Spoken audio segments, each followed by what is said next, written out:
নমস্কার, আমি কলকাতা থেকে রিনিস ডাউটের রিনি বলছি। এখন যাচ্ছি একটু গড়িয়াহাটে। গাড়ির মিউজিকটা অফ করতে ভুলে গিয়েছিলাম, তাই একটু ভয়েস ওভার দিয়ে দিচ্ছি।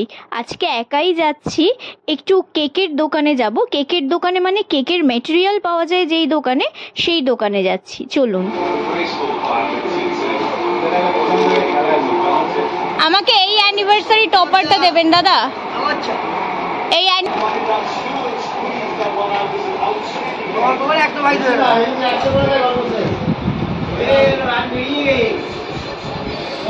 আর আমাকে একটা ফ্রেশ ক্রিম দেবেন ছোট আমুলের। আর ওই সুগার ফ্রি কম্পাউন্ড নেই? আর এমনি কম্পাউন্ডে ডার্ক কম্পাউন্ড দিয়েছেন?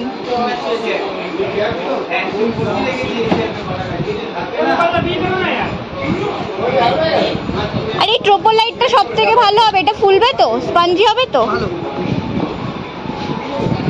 আরে বড় বড় বাটারফ্লাই গুলো আছে, এরকম বড় বাটারফ্লাই গুলো। এডিবল হবে না, নন এডিবলই দিন। এই দোকানগুলো হচ্ছে গড়িয়াহাট মার্কেটের ভেতরে, মানে আনন্দ মেলা থেকে ডান হাতে গড়িয়াহাট মার্কেটের ভেতরে চলে আসলে এরকম অনেক দোকান আপনারা পেয়ে যাবেন। এই সমস্ত দোকানেই আপনারা এই কেকের র মেটেরিয়াল, কেক ডেকোরেশনের সমস্ত জিনিস পেয়ে যাবেন। আপনারা এই মার্কেটের ভেতরে আসলেই বুঝতে পারবেন। আর সমস্ত কিছু দোকানের সামনেই সাজানো থাকে, এরকম হ্যাং করা থাকে। আপনারা আপনাদের পছন্দসই সমস্ত জিনিস কিনতে পারবেন। আপনারা যদি স্ক্রিনশট নিয়ে এসে এখানে দেখান, এখানে দোকানে যারা থাকেন তারা আপনাদের হেল্প করবেন। আপনারা আপনাদের পছন্দসই সব কিছুই পাবেন। আমাকে বড় স্পার্কেল একটা দেবেন আর একটা স্নো দেবেন। হ্যাঁ, এই ফুলটা দিন। আমি এখানে এসেছি কিছু ক্রকারি কিনতে, সেরামিকের জিনিস কিনতে এসেছি গড়িয়াহাটে। এটা অয়েল ডিসপেন্সার গুলো নিলাম, এইগুলো নিয়েছি। এটা দেবেন? হ্যাঁ, 100 টাকা এটাই দিয়ে দিন। 120 টাকা দিন দাদা। সন্ধ্যাবেলা এগুলো দাম দিয়ে দিন। ঠিক আছে, নিন।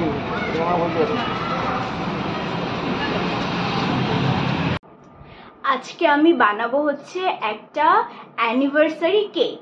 সেটা আমার ইচ্ছা আছে যে রোজ আর জারবেরা দিয়ে বানাবো, যেটা আমি কখনো বানাইনি, আজকে ফার্স্ট টাইম বানাবো।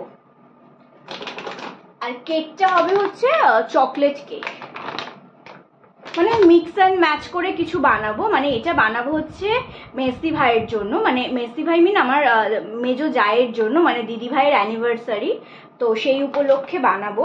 দিদি ভাইয়ের কোনো ডিমান্ড নেই যে এটা বানাতে হবে ওটা বানাতে হবে, আমি টোটালি আমার পছন্দ অনুযায়ী বানাবো। তো আমি তার জন্য ইউজ করছি এগলেস ট্রোপোলাইট চকলেট প্রিমিক্স। এইটা 1.5 কাপ প্রিমিক্সের জন্য লাগে 10 ml তেল আর 100 ml জল। আমি এখানে নিয়েছি 6 কাপ প্রিমিক্স, তাই আমি এখানে দিচ্ছি 40 ml তেল আর 400 ml জল। এইটা দিয়ে মিক্স করে নিলেই প্রিমিক্সের ব্যাটার তৈরি হয়ে যাবে। আর এই স্পঞ্জটা আমার সবসময় প্রিমিক্সেই বেশি ভালো লাগে, মানে যে যেটা প্রেফার করে। অনেকে ডিম দিয়ে ভালোবাসে, অনেকে ময়দা ফয়দা দিয়ে করতে প্রেফার করে, বাট আমার প্রিমিক্স দিয়েই ভালো লাগে। যারা সেল করেন তারা অবশ্যই কাস্টমারের ডিমান্ড অনুযায়ী করবে। আমি একটা 8 ইঞ্চির বোল নিয়েছি, সেইটার মধ্যে আমি এবার এই মিক্সচারটা ঢেলে নেব। আর মাইক্রোওভেনটা আমি 180 ডিগ্রিতে 10 মিনিটের জন্য প্রিহিট করে নিয়েছি। এবার আমি এটা 40 মিনিটের জন্য প্রথমে বেক হতে দেব, তারপর যতক্ষণ সময় লাগবে সেই অনুযায়ী এটা বেক হয়ে গেলে আমি নামিয়ে নেব। আর আমি গানাশ তৈরির জন্য এই কম্পাউন্ডটা নিয়েছি, এটা ডার্ক কম্পাউন্ড। আমি এটা ওই 200 গ্রাম মতো নিয়ে নিচ্ছি।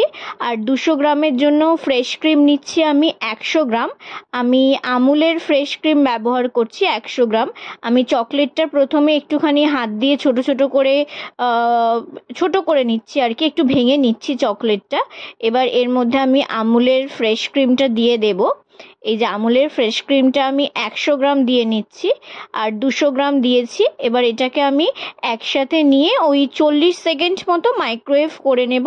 তারপর এটাকে ওই স্প্যাচুলা দিয়ে ভালো করে মিক্স করে নিলেই আমার গানাশটা রেডি হয়ে যাবে একদম।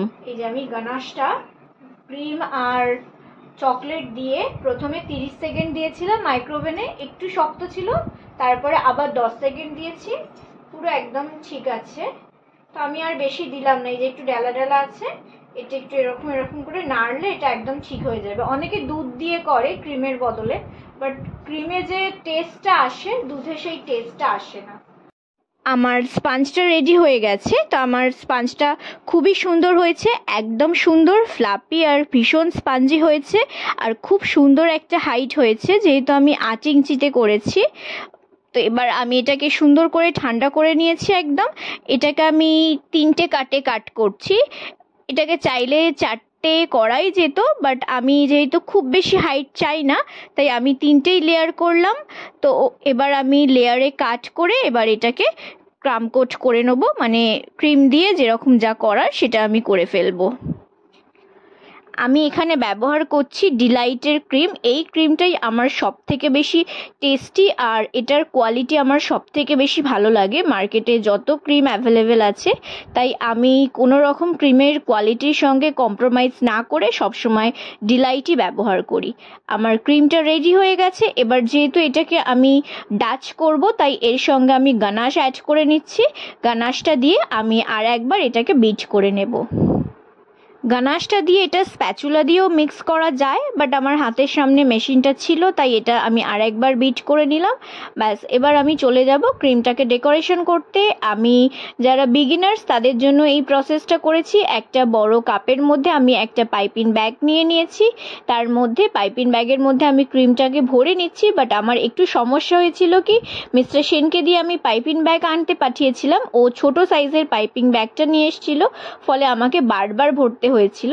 তো আমি এখানে একটা কথা বলে রাখি, আমি কেকটাকে খুব বেশি যেহেতু মিষ্টি করতে চাইনি তাই জন্য আমি এখানে চিনির শিরা ইউজ করিনি। আমি নর্মাল ট্যাপ ওয়াটার এখানে স্প্রে করেছিলাম। ট্যাপ ওয়াটার না, অ্যাকচুয়াল অ্যাকোয়াগার্ডের জল আমি এখানে দিয়েছিলাম। তো তারপরে আমি এই ক্রিমটাকে এইভাবে দিয়ে দিলাম। তার উপর আমি এটাকে একটা রিচ ফ্লেভার দেওয়ার জন্য যে গানাশ আমার কাছে ছিল সেই গানাশগুলো একদম ভরে ভরে প্রত্যেকটা লেয়ারে দিয়ে দিলাম। এতে কি হয়, কেকের স্বাদ কিন্তু অনেকাংশে বেড়ে যায়, কেক খেতে খুবই সুন্দর হয়। তো এই গানাশগুলো দিয়ে তারপর আমি একে একে প্রত্যেকটা লেয়ার এইরকম করলাম আর আমি প্রত্যেকটা লেয়ারেই একদম ভরে ভরে এই গানাশগুলো দিয়ে দিয়েছিলাম। ভ্যানিলা স্পঞ্জের থেকে চকলেট স্পঞ্জে ওয়াটার স্প্রেটা একটু দেখে শুনে করতে হয়, মানে একটু বেশি প্রয়োজন হয়, তো আমি সেটাই করলাম। তবে এতটা বেশি যেন না হয়ে যায় যে কেকটা একদম জলে ভিজে গেল, মানে সবটাই একটু বুঝে শুনে। একদম ফাইনাল লেয়ারটা করলাম। তো এখানে আমি গানাশটা একটু বেশি পরিমাণে দিয়েছিলাম যাতে একটা রিচ চকলেটি টেস্ট হয়। এবার এটা ভালো করে স্পুন দিয়ে স্প্রেড করে নিয়ে তার উপর ফাইনাল ক্রিমের লেয়ারটা করে দেব। উপরের ক্রিমের লেয়ারটা ভালোভাবে করতে হয় যাতে স্পঞ্জের কোনো ক্রাম্প না থাকে। এবার আমি একটা স্ক্র্যাপার দিয়ে ভালো করে লেবেল করে নিলাম আর একটা স্ক্র্যাপার দিয়ে একটুখানি ডিজাইন করে নিলাম যাতে ভালো হয় দেখতে। এবার আমি ওপরে দেব হচ্ছে গানাশ, তার সঙ্গে নিউট্রাল জেল অ্যাড করে নেব একটা শাইন আসার জন্য। আমি নন্দী কোম্পানির নিউট্রাল জেলটা নিয়েছি, এটাই সব থেকে ভালো হয়। তো আমি নিউট্রাল জেল বেশ 3-4 চামচ মতো নিয়ে ভালো করে ফেটিয়ে নিচ্ছি। এটাকে একটু লিকুইড করতে চাইলে একটু দুধও দিয়ে দেওয়া যায়, বাট আমি দিলাম না, এটাকে একটু থিকই রাখলাম। এটাকে ভালো করে ফেটিয়ে নিয়ে এর ওপরে দেব। তার আগে আমি পাইপিং ব্যাগে ভরে নিয়ে এই সাইডের ড্রপগুলো করে নিচ্ছি। সাইডের ড্রপগুলো করে নেওয়ার পর পাইপিং ব্যাগে যেটা এক্সট্রা ছিল সেটাও ওপরে দিয়ে দিলাম, প্লাস বাটিটাও ঢেলে দিয়ে একটা স্প্যাচুলা দিয়ে ভালো করে স্প্রেড করে নিচ্ছি।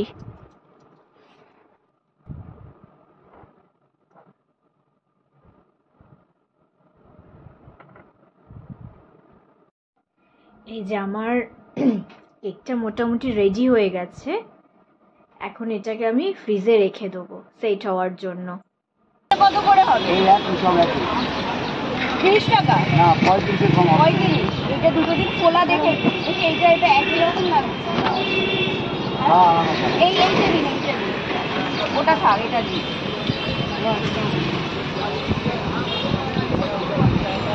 দোকান কি এখন খোলা হলো? এখন খোলা হলো? আমাদের ছটায় খোলা হয় ও না, এইগুলো এখন দেওয়া হচ্ছে তো? ওটা দেখে এবার একদিনে ঝরে যাবে না তো? না, আমাদের মাল দেখুন 2 লাখ টাকা মাল স্টক আছে। সেটা জানি না। এই তো জানি, আপনার কাছ থেকে আমি সবেতে মাল নিই। আমাদের সবসময় স্টকে মাল থাকে। আমরা একদিনে আমাদের মাল বিক্রি হয়। কুড়ি দেবেন না কিন্তু। ওইটা ভালো লাগবে। না না, বেশি ফোঁটা নিলে বাজে লাগবে, এটাই ভালো লাগবে। আর এই রেটটা দিন। বেশি ফোঁটা নিলে বাজে লাগবে।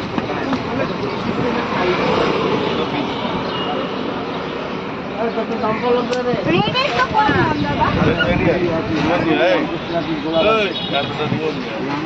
রেট তো ভালো নেই আপনার কাছে, কি নেব? ওইখানে দাও না, ওই গোলাপগুলো ভালো তো।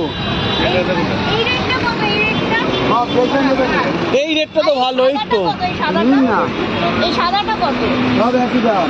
এইটা একটা দিন ভালো রেট, সুন্দর দেখেছি। আর রেট একটা দাও ভালো দেখে। ওটা দাও, হয়ে গেছে। আর জিপসি দিন, জিপসি ব্যাঙ্গালোর জিপসি আছে? কোথায়? ও বাবা, এটা দাম কত?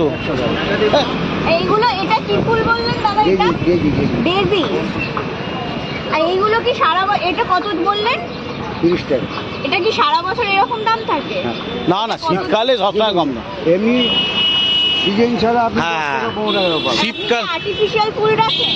না না, এখানে রাখি। এগুলো আমাদের কাজ হয়, তো আমাদের অর্ডারি মাল দেয়, রোজ আমাদের যখন যে অর্ডার দেয় সেগুলো আমরা দিয়ে কাজ করি। নিজের ফুল কত হয়েছে? এইগুলো কি দাম আছে দাদা? না কত কি দাম আছে বলুন না।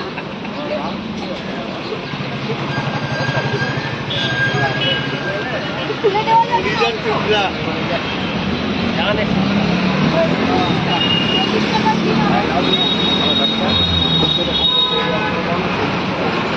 কত হলো? 400। 400 না 380?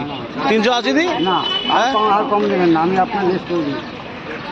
আপনার গোলাপের মালা কত করে? এগুলো হ্যাঁ, এগুলো আপনার 800 টাকা।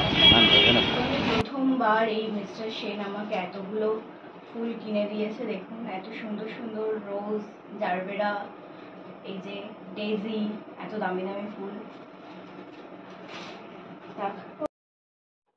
প্রত্যেকটা ফুল আমি ক্লিন র্যাপ দিয়ে ডান্ডিগুলোকে র্যাপ করে নিয়েছিলাম, তারপরেই কেকের মধ্যে দিয়েছিলাম। এটাই সঠিক পদ্ধতি। তো যাই হোক, কেক ডেকোরেশন করাটা একটা আর্ট, আর এই কেক ডেকোরেশন করতে আমার ভীষণ ভালো লাগে। খুব সুন্দর করে আমি কেকটা সাজানোর চেষ্টা করেছি। ফুল দিয়ে আমি কখনো এর আগে কেক সাজাইনি, যেহেতু আমি কেক সেল করি না একদমই, শুধু নিজের ফ্যামিলি মেম্বারদের জন্যই আমি কেক বানাই মাঝে মাঝে। তো যাই হোক, এই কেকটা কেমন হয়েছে জানাবেন, জানালে আমার ভালো লাগবে। এর আগে আমি প্রায় 35-40টার মতো কেক বানিয়েছি, আর তার প্রত্যেকটা ছবিই আমার কাছে ছিল। তো কিছুদিন আগে আমার ফোনে একটা সমস্যা হওয়াতে আমার ফোনের সমস্ত ছবি ডিলিট হয়ে যায়। তো আমার নিজের ছবিগুলো ডিলিট হয়ে যাওয়াতে আমার কোনো সমস্যা নেই, কিন্তু আমার কেকের ছবিগুলো ডিলিট হয়ে যাওয়াতে আমার খুব কষ্ট হয়েছে। এখনও আমার মনে হয় যে যদি কোনোভাবে আমার তৈরি আমার কেকের ছবিগুলো ফেরত পেতাম তাহলে খুব ভালো লাগতো, কিন্তু কোনোভাবেই আমি সেগুলোকে আর ফেরত পাই না। তো এখন আমার কাছে কেকের ছবি বলতে এই কেকের ছবিটা, আর বেশ কিছুদিন আগে আমি আমার চ্যানেলে একটা কেকের ভিডিও দিই সেই ছবিটা, এই দুটো ছবি আমার কাছে আছে। তো যাই হোক, এই দুটোই রইল। তো আজকের এই ভিডিওটা যদি আপনাদের ভালো লেগে থাকে তাহলে অবশ্যই একটা লাইক দিয়ে দেবেন, আর আমার চ্যানেলটাকে সাবস্ক্রাইব করে দেবেন, আর যারা আমার প্রোফাইল থেকে ভিডিও দেখছেন তারা ফলো দিয়ে রাখবেন। তাহলে আজকের মতো এতটুকুই। আগামীতে ফিরে আসবো আবার নতুন কোনো ভিডিওর সঙ্গে। ততক্ষণ আপনারা সবাই ভালো থাকবেন, সুস্থ থাকবেন। নমস্কার।